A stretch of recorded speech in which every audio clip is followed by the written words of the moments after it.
Il existe différentes sortes de fils métalliques. Vous allez les choisir selon leur malléabilité. Donc, si vous êtes débutante et que vous ne savez pas quelle grosseur prendre, vous pouvez prendre une grandeur moyenne. Mais je vais vous montrer un peu avec qu'est-ce qu'on peut faire avec quelle grosseur de fil. Je débute par les fils les plus malléables, donc les plus mous, c'est les fils d'aluminium. Ça va de 1 mm à 3 mm. Avec les plus petits, on fait de l'enrobage. Avec les plus grands, on fait des bases de bracelet, comme vous pouvez voir ici. De l'enrobage, c'est quand on vient faire le tour d'un fil avec un autre fil, finalement. Avec les fils moyens, on peut venir faire des bagues. Et ce qu'il y a d'intéressant avec le fil d'aluminium, c'est que quand on le martèle, donc sur une enclume ou un bloc d'acier avec un marteau, si vous prenez un marteau qui est texturé, vous allez pouvoir venir faire évidemment de la texture sur votre fil, mais même si la couleur part, elle va venir s'estomper. Donc c'est plus joli que d'autres types de fils que la couleur pourrait craquer. Ensuite, si on va dans le fil un peu plus dur, vous avez le fil de cuivre qui a différentes grosseurs et plusieurs couleurs. Donc le plus petit qu'on a, c'est du calibre 28. Le plus gros, c'est du calibre 10. Évidemment, le calibre 10, c'est très coriace, mais ça peut vous servir, ces calibres-là ici, à venir faire des bases de bracelets. Et les calibres plus minces, donc les plus petits, à venir faire de l'enrobage comme ici, ou à venir faire du crochet ou du tissage au disque ou mimo, comme vous voulez. Les grandeurs moyennes, vous allez venir faire des bagues et des liens pour des bijoux. Donc, vous pourriez venir faire toutes sortes de liens pour venir insérer dans vos bijoux. Le fil de cuivre, si vous le martelez trop, la couleur va craquer. Donc, vous pouvez le faire, sauf que allez-y doucement, puis dès que vous voyez que ça commence à être un peu mince, le revêtement, vous arrêtez. Le fil d'argent sterling, donc le fil d'argent sterling, lui aussi en plusieurs calibres.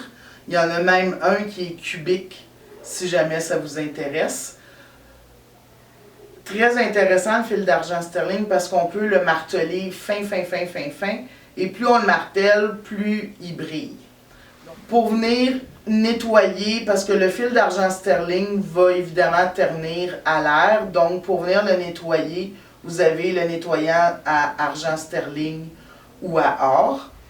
On a un petit nettoyant ici qui va, disons, prévenir un peu le ternissement, dans le sens que dès que votre fil, vous sentez qu'il commence à ternir, vous pouvez le nettoyer avec ça. Sinon, il y a les petits carrés anti-ternissure que vous pouvez garder dans votre boîte à bijoux pour empêcher votre argent de ternir ou dans vos sacs dans lesquels vous gardez vos billes. Les fils de laiton, un petit peu plus durs et surtout le fait qu'ils soient cubiques parce que vous en avez différentes formes ici. On a le rond twisté, donc vrillé. On a le demi-rond qui va vous servir à faire de l'enrobage. On a le carré twisté, le carré lisse. Et par contre, ceux qui sont argent sont en fil de cuivre revêtus de couleur argentée. Donc, ils vont être un petit peu plus mous à travailler si jamais vous trouvez que ceux en laiton sont trop durs pour vous. Et pour faire de l'enrobage avec le demi-rond, ça c'est un exemple d'enrobage qu'on peut faire avec le fil demi-rond. Et ça, de bracelet qu'on peut faire avec le fil carré. Pour tous les fils dont je vous ai parlé depuis le début, vous devriez, en tout cas je vous le suggère fortement, d'utiliser le Tool Magic. Vous allez tremper vos pinces à l'intérieur, vous allez laisser sécher le temps requis et ça va empêcher d'égratigner la couleur qui est sur votre fil et ça va être aussi antidérapant, donc vous n'abîmerez pas votre fil.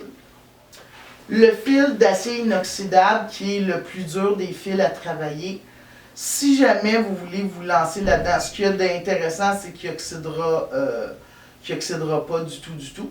Et si vous y allez dans l'enrobage, ben, le petit fil est quand même assez malléable, mais si vous voulez y aller dans des bases de bracelets, et que vous prenez le gros fil, ça peut être un peu difficile pour vous à travailler. Donc, allez-y peut-être vers un calibre plus petit que ce qui est recommandé, au moins au début pour vous familiariser avec la dureté du fil.